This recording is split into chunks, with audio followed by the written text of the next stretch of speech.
Hey everyone, Papercut here, back with another replay review. This time we have Empty, a Plat 1 English player playing against Toma Reed, who is a Gold 3, Plat 1 floating Japanese player, and they're on Cliffside. Empty asked me to check this game because he lost. He wants to know what he can do better. Let's go ahead and get started. So Cliffside is a great map for English, specifically if you want to do English all in. Let's talk about why. The map is super small, so your longbows get there quickly. Wood lines are usually very split, and it's very hard to protect yourself. I mean, just look at this Japanese spawn. His closest wood line is very forward, very easy to snipe longbows. His berries are easy to snipe longbows. Like, everything is so spaced on Cliffside, it's very hard to wall and be safe against a longbow rush. And as someone who's played a lot of Japan, I often struggled the most as Japan against English players who just did the all-in council hall.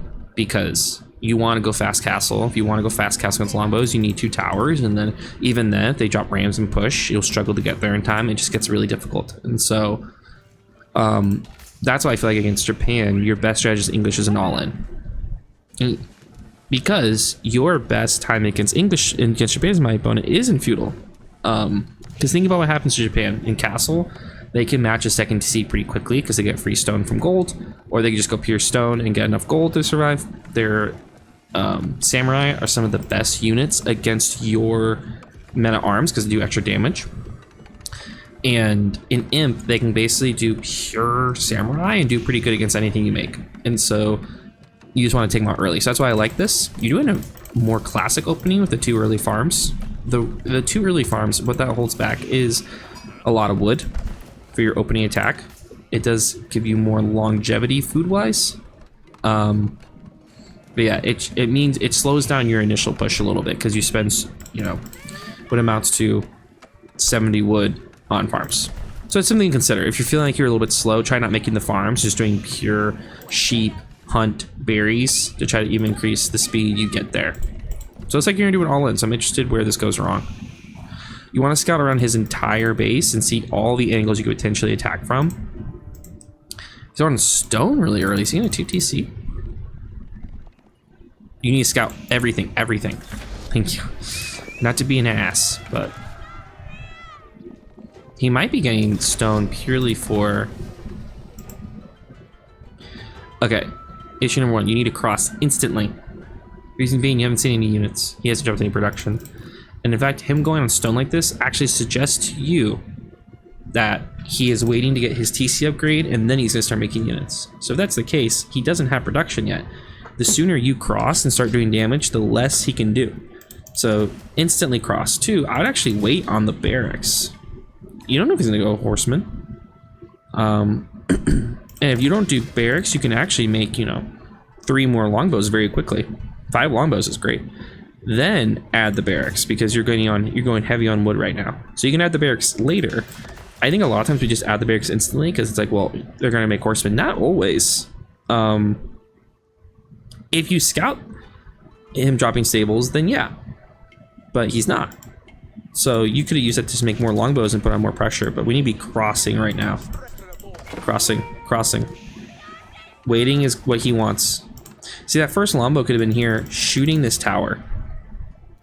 Your first longbow could have been here on this wood line. But now you're letting him get walls up. You're letting him get his TC upgrade. Your first longbow could have been here stopping this wall. What I'm saying is that, like, your longbows could be working right now. He has no units. Instead, you're letting him set up without any pressure. So that's your first big issue right here. Okay, now we're crossing. You notice how you're making a spearman and you don't even know if you need one. In fact, he's dropping barracks. Which, like, sure, you could use a spearman for that, but if you just make a lot of longbows, he'll struggle to catch up. In fact, it would have just been better if you had dropped a tower here. Like, if this barracks was instead a tower. We also stopped making units. You cannot stop making units. Consistently make units.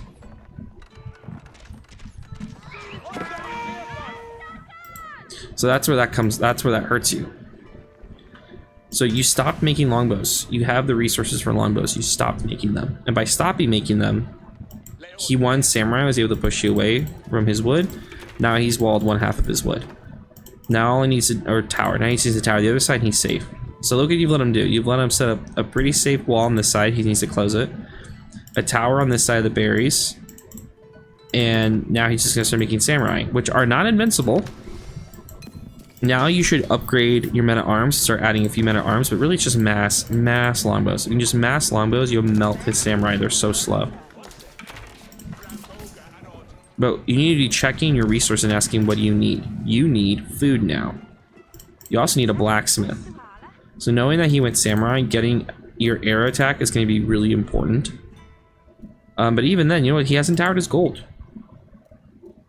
So you could have walked around and be shooting his gold right now. And here's the thing. He's on samurai. They're slow. So if you could send like 3 archers, longbows to the back right here, and then push again. And when he starts attacking you, bring those longbows up, and then jump his gold. So the thought process is, where can I hit him? Where can I hit him to do damage? But you see how so much of this has been a play on your lack of early aggression. So the amount of time you gave him allowed him to get a set of more defenses, and now he's sitting pretty. If I'm you, dropping the I would not drop the second Blarix yet. I would drop a blacksmith for upgrades, and I would be dropping a tower here for attack bonus, because you really need to get your attack bonus set up, like right here. And then I'm poking this side of the wood line.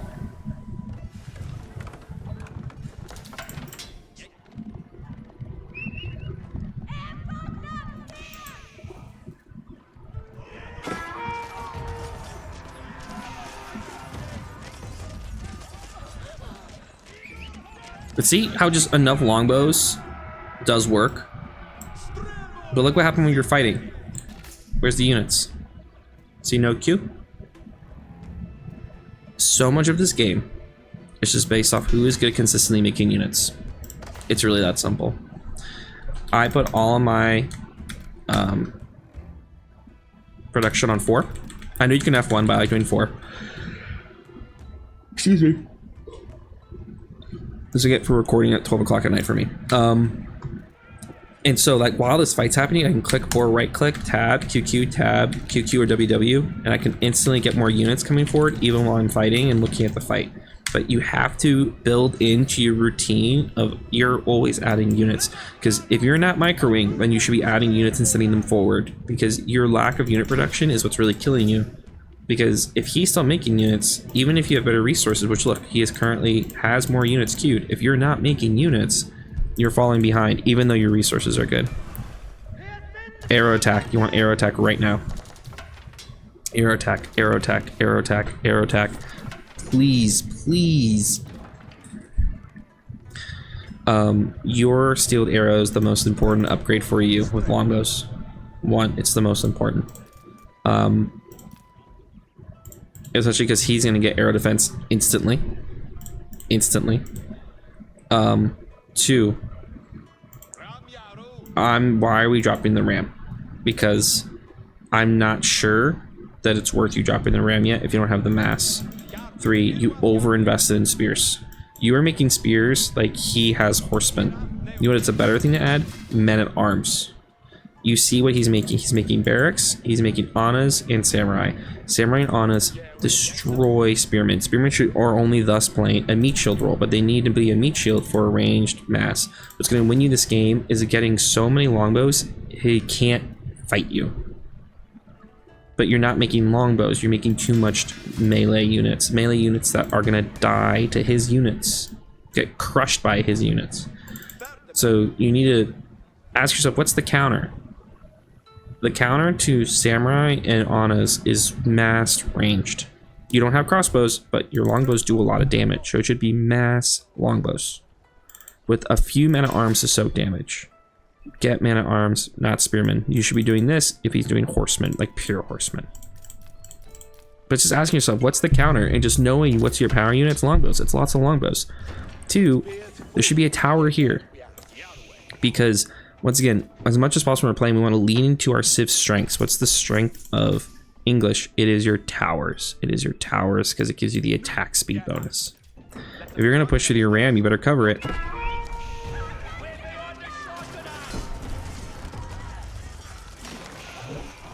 So this is what I mean about not having enough longbows. He has yours. So what's doing the damage? Your longbows are doing the damage because your spearmen are doing nothing. 8 damage. They do damage to Anaba Geisha, but to Hardened Samurai, they are doing 5 damage a pop. It's nothing. And you're just getting your upgrade, but you're not making longbows. In fact, it looks like you're macroing a castle. Are you macroing a castle?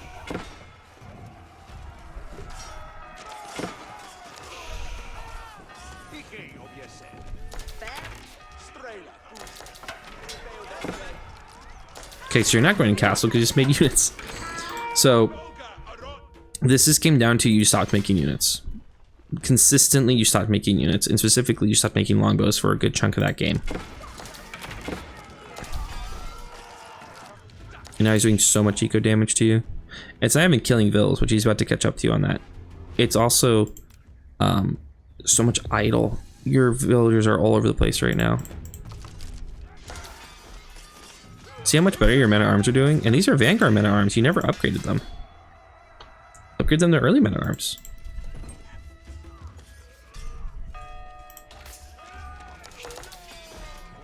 You still have 2 villagers in the TC. But look at the attack speed. Attack speed is huge.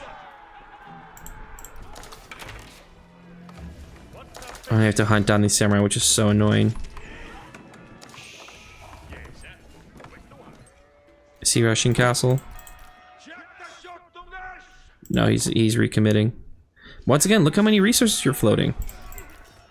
Look how many resources you have. Look what he's doing. Look at his resources. Spent. Look what he's done. He keeps adding production. He keeps spending his resources. Look what you've done. You have not added production, which you could add more archery ranges and more barracks. You are not spending your resources. That's really what this game has come down to. The game has come down to 2 main points. 1, you didn't do early pressure when you had the chance to push him off resources or slow down his setup of defenses, which allowed him to get comfortable. 2, you're not consistently making units. That's really all this is coming down to. You could get your upgrades earlier.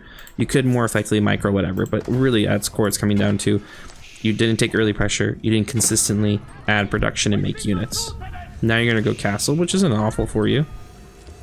I don't like that though. Sure, the 2 TC is nice, but if you just white towered like here, then your wood line's protected, your gold's protected, all your food's protected, he can't touch that. And then you could always just immediately, once you're done with the white tower, go on stone, get 350 stone, get the wood, and drop a second TC, because look how much wood you're floating. So you could just drop the white tower, immediately guy in the stone, drop the second TC, and you're fine. It does the same purpose, and the white tower protects you way more. Like, the white tower is such a good defensive, especially when you know he's making units. Like, he is making units. Why would you go King's Palace? You need the defense, or else you're just gonna die. So now you're dropping towers in the back, when if there's a white tower right here, all these units would just die. Okay, crossbows. Just pure crossbows. Crossbows and men-at-arms. Now we're dropping production. This would have been really good, this production mixer earlier.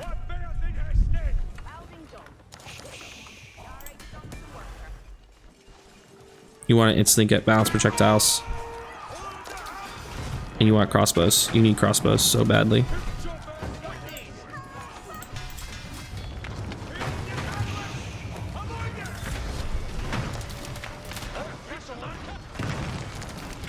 The pure men-at-arms was not bad for the defense here. Now we're getting crossbows. Okay, we stabilize. So what do we do here? He has hit castle. He is going to go pure samurai probably. He's dropping his own second TC, but you don't know that. But he's gonna go probably samurai and honest. You need to 1, go pure men-at-arm crossbow. Make sure you get your men-at-arm upgrade. You need way more on gold. You need to try to grab relics, and you need to try to wall up so he can't raid you. The order of importance is relics, walling, and just keep adding to gold. And you want to get stone too, so you can start adding keeps.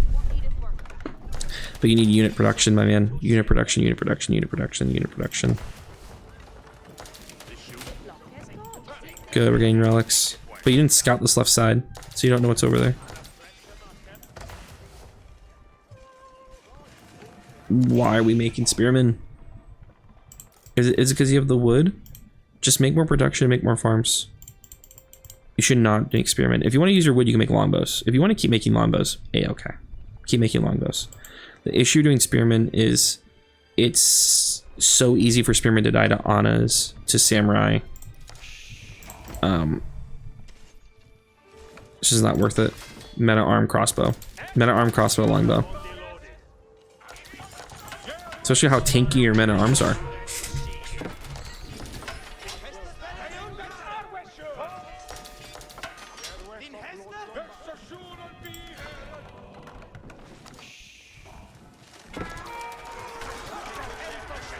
So quickly your samurai, your spearmen die. Another thing White Tower gives you, White Tower is an immediate siege workshop. So you could just start making mangonels. Because you need mangonels now. His melee mass is so big.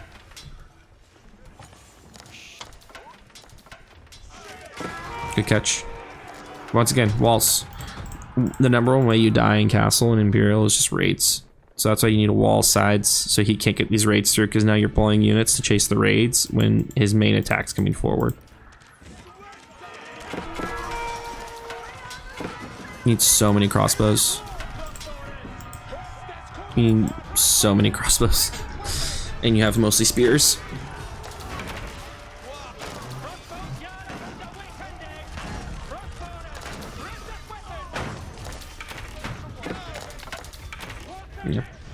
Yep.